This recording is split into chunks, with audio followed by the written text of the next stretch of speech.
আসসালামু আলাইকুম বন্ধুরা, এন্ড অফ ডে পিকচারের নতুন একটি ব্লগে আপনাদের স্বাগতম জানাচ্ছি। বন্ধুরা, আজকে আমরা ঢাকা আন্তর্জাতিক বাণিজ্য মেলায় জুলাই চত্বরের বিভিন্ন বিষয় নিয়ে আপনাদের মাঝে আলোচনা করব। আশা করি সম্পূর্ণ ভিডিওটি আপনারা দেখবেন। জুলাই অভ্যুত্থানের শুরু থেকেই ছাত্রদের আন্দোলন বিশ্ব গণমাধ্যমের সাহায্যে সারা বিশ্বে আলোড়ন সৃষ্টি করে। বৈষম্য নিরসনে ছাত্রদের রাস্তায় নেমে আসা, রক্তপাত, সাধারণ জনতার অংশগ্রহণ ও ছাত্র জনতার সমন্বয়ে কোনো রাজনৈতিক ব্যানার ছাড়াই 15 বছর ধরে শাসন করা স্বৈরাচারী শক্তির পতন উঠে এসেছিল বিশ্বের প্রায় সকল প্রধান গণমাধ্যমে। দেশের গণমাধ্যমকে কঠোর হাতে দমন করার চেষ্টা করা হলেও আটকে রাখা যায়নি বিভিন্ন গণমাধ্যমে প্রকাশিত এইসব খবর ও প্রতিবেদন জুলাই অভ্যুত্থানের অমূল্য দলিল, যা প্রজন্ম চত্বরে স্থান পেয়েছে। বন্ধুরা, জুলাই চত্বরে স্থান পায় বৈষম্য বিরোধী ছাত্র আন্দোলনে চট্টগ্রামের প্রথম শহীদ ওয়াসিম আকরাম।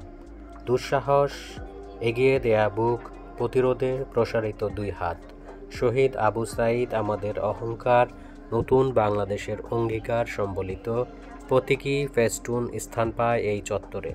শহীদ ফারহান ফাইয়াজের বোধ, শহীদ মীর মুগ্ধের প্রত্যয়, আন্দোলন পরবর্তী দেয়ালের গ্রাফিতি স্থান পায় এই চত্বরে। 1 থেকে 36 জুলাই এর ক্যালেন্ডারও স্থান পায় প্রজন্ম চত্বরে। এছাড়া জুলাই অভ্যুত্থানের বিভিন্ন ঘটনার প্রামাণ্য দলিল সম্বলিত পত্রিকার বিভিন্ন সংবাদের অংশ বড় করে ওয়াল ম্যাগাজিনে স্থান করে নিয়েছে।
তো গাইস, ভিডিওটি ভালো লেগে থাকলে অবশ্যই লাইক, কমেন্ট ও শেয়ার দিয়ে পাশে থাকবেন।